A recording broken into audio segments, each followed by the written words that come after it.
Hello everyone, I'm Kana Taku. It's been about a year since I recorded YouTube videos. So many things have changed in all of our lives, including, of course, the COVID-19 pandemic.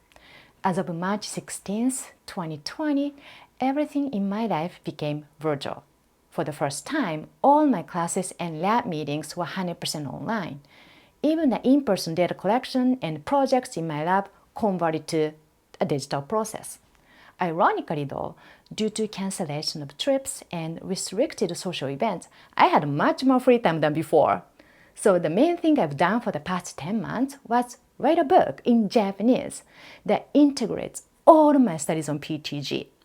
Since most of my publications have been in English, I was excited to share what I've found with folks in Japan, and I actually enjoyed reflecting on what I've studied in my native language.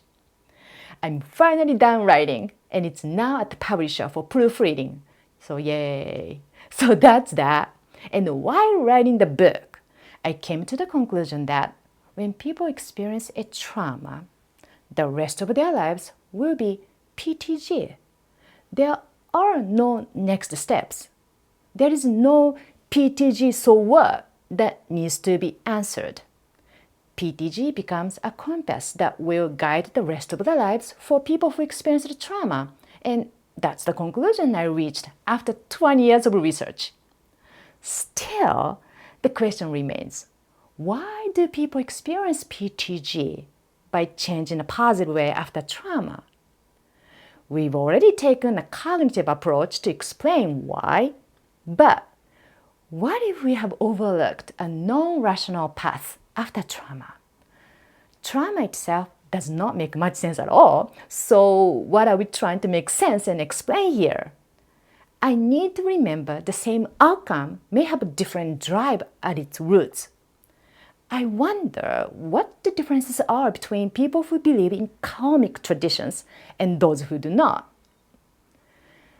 As I was chatting recently with a friend of mine, we had a bit of a morbid talk about what we would like to have done with our remains when we die. I know it wasn't the right conversation, but probably something that people have considered more, maybe during the pandemic. I originally said, although of course it depends on where I die, but if I were to die in Michigan, I would like my ashes to remain here with my husband and his family. Then I had the irrational thought that I would need my remains to be split and half should go to Japan so I could get together with my grandparents, great-grandparents, and all others who died before me so we can catch up in Japanese. Although I do not consciously believe in afterlife, I still have a feeling of connection with my ancestors, clearly. I must hold ancestor veneration beliefs, even though I thought I had outgrown them. So, of course, I did literature review and came across one study done by Dr. Ayanna Willard and her colleagues regarding the role of karma and afterlife beliefs in shaping moral norms. They collected data from people in Singapore who are Buddhist, Taoist, Christians, and non-religious. Interestingly, they found that those who follow karmic religions, such as Buddhist and Taoist, judge individual actions as having greater consequences in this life and the next, as compared to Christians. When Buddhists and Taoists were reminded of their ancestor veneration beliefs, they expressed willingness to give more to their family, but Christians did not show such a change. Their study is showing that holding karma beliefs can dictate our behavior and encourage us to do nice things for other people even when no one is around. Dr. Willard is saying that generosity is fostered and driven by karma because for those who believe in karma, what we do in this life will affect our afterlife and reincarnation. Our bad actions will be punished sooner or later, and therefore can expand the circle of cooperation to even anonymous strangers, which in turn should help creating more stable and successful groups and communities. So it is evolutionarily meaningful. If we continue to focus on science and educating people to be rational, this can be at the expense of karmic beliefs.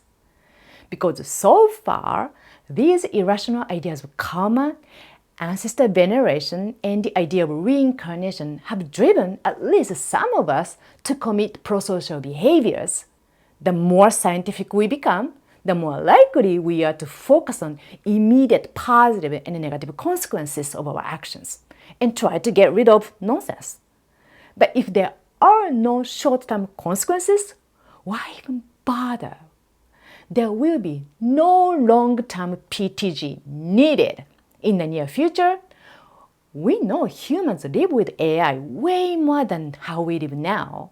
But AI is not going to hold karma beliefs, right? They don't need to think about ancestors.